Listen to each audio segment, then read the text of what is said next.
Sebagian orang melarang orang lain untuk belajar logika. Bahkan sebagian lainnya malah mengkafirkan mereka yang belajar logika. Kok bisa? Tentu hal tersebut mengundang pertanyaan.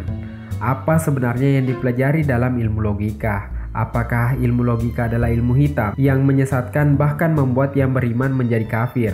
Atau malah sebaliknya, dengan mempelajari ilmu logika seseorang akan semakin teguh keberimanannya?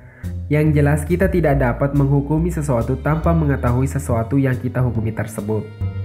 Disadari atau tidak, akal manusia pada hakikatnya memerlukan suatu aturan dalam menganalisa berbagai masalah. Karena ilmu logika merupakan ilmu yang mengatur cara berpikir manusia, maka keperluan kita kepada ilmu logika adalah untuk mengatur dan mengarahkan kita kepada suatu cara berpikir benar. Logika berasal dari bahasa Yunani, yaitu logos yang berarti sabda, perkataan, atau pemikiran. Logika telah digunakan oleh Socrates, Plato, bahkan para pendahulunya untuk membangun argumentasi yang persuasif sembari menolak argumentasi orang lain. Namun logika dipahami sebagai suatu ilmu yang sistematis dikarenakan upaya pemikiran Aristoteles. Itulah mengapa Aristoteles dikenal sebagai bapak logika. Dari Yunani, logika kemudian diadopsi oleh berbagai budaya, daerah, dan bahkan agama. Di Yahudi kita mengenal berbagai filosof dari yang tidak populer hingga yang paling populer. Thomas Aquinas, pendeta sekaligus filosof zaman pertengahan, mencoba memadukan agama Kristen dengan filsafat, termasuk logika yang merupakan bagian dari filsafat.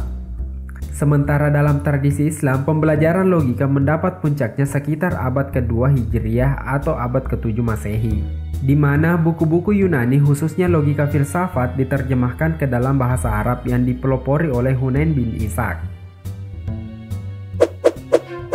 Objek kajian atau hal yang dipelajari dalam ilmu logika terbagi atas objek material yaitu pikiran dan objek formil yaitu aturan berpikir benar. Logika adalah ilmu yang mempelajari tentang prinsip berpikir benar. Dalam perkembangannya, kemudian definisi logika tersebut dikritik oleh Irving Marmarkopi, yang berpendapat bahwa logika bukan mempelajari prinsip berpikir benar, karena berpikir juga merupakan objek kajian ilmu psikologi. Berpikir adalah proses kerja akal untuk mengetahui sesuatu yang belum diketahui atau untuk memperjelas pengetahuan yang samar. Mengingat, melamun dan merenung tentu merupakan bagian dari aktivitas berpikir yang bukan termasuk objek kajian logika. Aktivitas yang merupakan objek kajian logika adalah penalaran. Penalaran adalah suatu jenis berpikir yang bertugas menyimpulkan premis-premis yang ada. Maka definisi ilmu logika adalah ilmu yang mempelajari tentang prinsip bernalar benar. Apakah pengetahuan dan ilmu adalah dua terminologi yang memiliki satu makna yang sama? Knowledge atau pengetahuan adalah hadirnya realitas yang ditangkap oleh akal. Misalnya realitas batu. Apa saja yang ditangkap akal terhadap batu, itulah pengetahuan kita tentang batu. Pengetahuan kemudian terbagi ke dalam pengetahuan yang masih sebatas konsep atau gambaran atau belum dapat dihukumi, seperti pada proposisi batu itu atau jangan batu.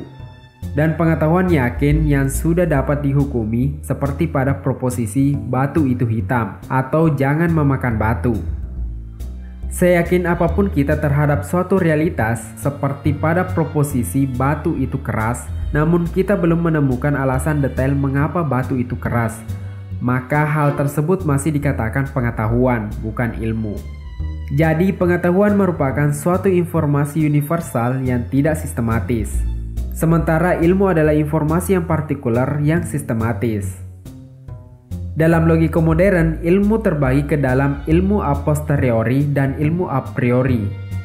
Ilmu a posteriori merupakan ilmu yang diperoleh dalam pengalaman indrawi atau eksperimen empiris, seperti ilmu kimia, kedokteran, ekonomi, sosiologi, dan ilmu ilmiah lainnya, baik yang bersifat alamiah maupun sosial.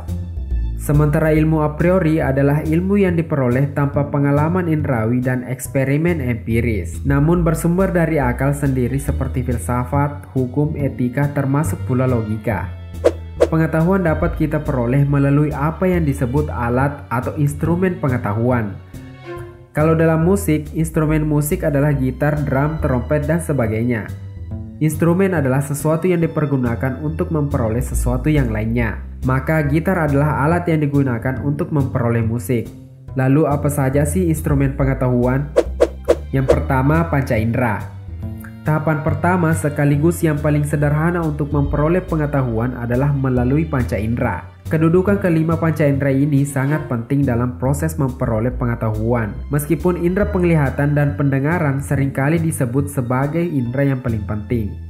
Namun kata Aristoteles, kehilangan satu indera sama dengan kehilangan satu ilmu pengetahuan.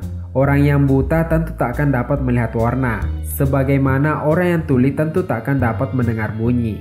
Betapapun pentingnya, indera terkadang memberi pengetahuan yang salah, seperti kayu yang bengkok di dasar air ternyata lurus ketika diangkat ke permukaan.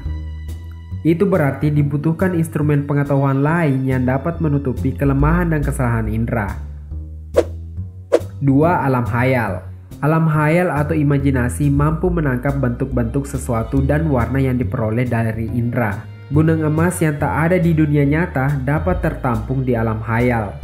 Bidadari bersayap yang tak ada di dunia nyata dapat terbayang di alam hayal.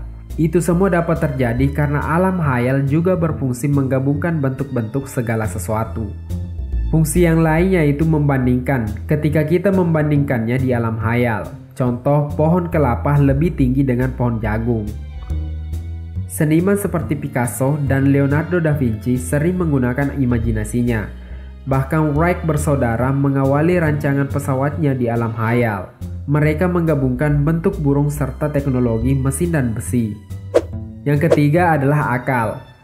Instrumen akal dibagi atas dua bagian, akal murni atau rasio dan konsep akal jatuh atau hati. Perbedaannya terletak pada apa yang diperolehnya. Hati menangkap hal-hal yang sifatnya partikulir, subjektif dan relatif seperti perasaan senang, sedih, lapar, cinta, benci, dan marah.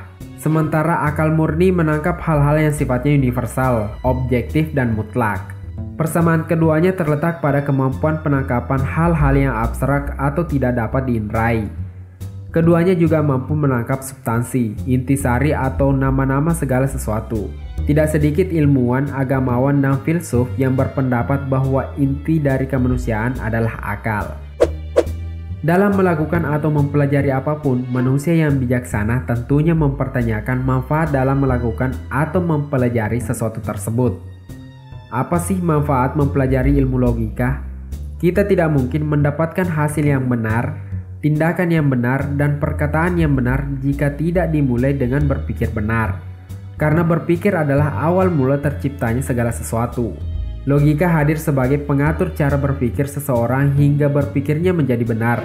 Setelah cara berpikirnya benar, barulah perkataan, tindakan, dan hasil yang didapatkan juga dapat ikut benar. Bagaimana bisa kita berbicara mengenai perihal yang benar dan salah tanpa mengetahui bagaimana cara berpikir benar? Apakah setelah kita mempelajari ilmu logika, cara berpikir menjadi selalu dan mutlak benar? Tidak juga. Kita dapat menjawabnya dengan jawaban nadik, yaitu jawaban yang berupa pertanyaan balik.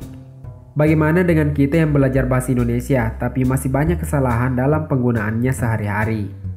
Hal ini sangat bergantung pada sejauh mana penerapan kaidah-kaidah dari sang pembelajar ilmu logika tersebut.